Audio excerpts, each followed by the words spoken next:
നമസ്കാരം. വൈഖരിയുടെ ചിന്താപ്രഭാതത്തിലേക്ക് ഏവർക്കും സ്വാഗതം. ഇന്ന് കണ്ണാടിയെക്കുറിച്ചൊരു കാര്യമാണ് പറയുന്നത്. ഒരു കണ്ണാടി കൊണ്ടുപോയി വഴിയരികിൽ ഒരു ഓരത്ത് ചാരി വെച്ച് നോക്കൂ. കാലത്ത് വെച്ച് വൈകുന്നേരം ചെന്ന് നോക്കിയാൽ ആ കണ്ണാടിയിൽ എന്തായിരിക്കും നമുക്ക് കാണാൻ സാധിക്കുക? നിറയെ പൊടി പടലങ്ങളായിരിക്കും. കണ്ണാടിയുടെ പ്രതിഫലന ശേഷി പോലും നഷ്ടപ്പെട്ടു പോയിട്ടുണ്ടാവും എന്ന് തോന്നും. നമ്മുടെ മുഖം കാണാൻ സാധിക്കുകയില്ല ഒരിക്കലും. ഇത് പറഞ്ഞത് നമ്മുടെ ജീവിതവുമായി ഈ കണ്ണാടിയിലെ ഈ കാര്യത്തെ ഒന്ന് തട്ടിച്ചു നോക്കൂ. നമ്മുടെ ജീവിതത്തിലെ ബോധമാകുന്ന കണ്ണാടി സ്വച്ഛമായിരിക്കുന്നു.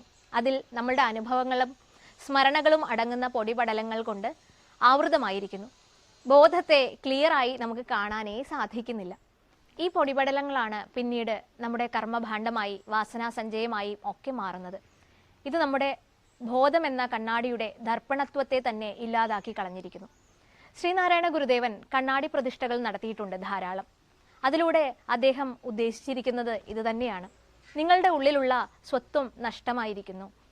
നിങ്ങളുടെ ഉള്ളിലുള്ള അന്തസത്തയെ തന്നെ കണ്ടുപിടിക്കുവാൻ നിങ്ങൾ ഈ കണ്ണാടി ശുദ്ധമാക്കി വെക്കേണ്ടിയിരിക്കുന്നു. അതിനാണ് നമ്മുടെ ആധ്യാത്മിക സാധനകളെല്ലാം പറഞ്ഞിരിക്കുന്നത്. നമസ്കാരം.